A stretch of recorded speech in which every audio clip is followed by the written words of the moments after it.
Isinusulong ngayon sa Kamara ang panukalang batas na layong tuldukan ang panghihimasok ng mga dayuhan sa soberanya ng bansa. Gayon din ang pag-iimpluwensya sa pananaw ng mga Pilipino pagdating sa politika. Si Nomer Corporal sa detalye.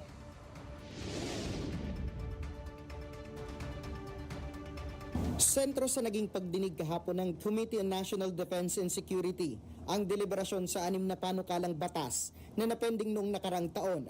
Ito ang House Bill number 1068, 3219, 4214, 4887, 4890 at panukalang 7200 na mariing nagtatakda na labanan ang panghimasok ng mga dayuhan sa ating soberanya.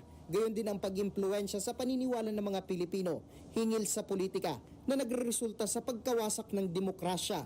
Saklaw din ng naturang panukala ang pagbubuo ng Counter Foreign Interference Task Force na magpapatupad ng naturang batas. Samantala, suportado ng iba't ibang ahensya ang panukala katulad na lamang ng Philippine National Police, Armed Forces of the Philippines, NBI at Department of Foreign Affairs.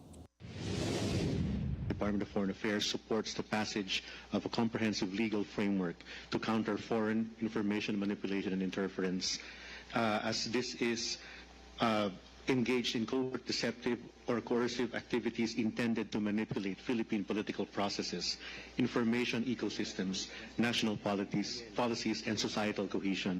We also support the creation of the Counter Foreign Interference Task Force. Sa kabila nito, mayroon namang suwestyon ng ilang kongresista tungkol sa naturang batas na wala pang malinaw na definasyon.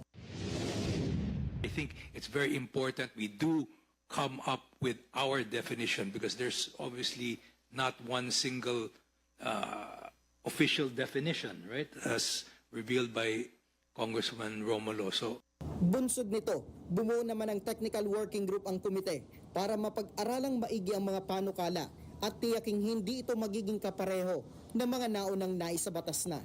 Para sa totoong balita sa Bagong Pilipinas, Nomer Corporal, para sa 13 sa tanghali ng Congress TV.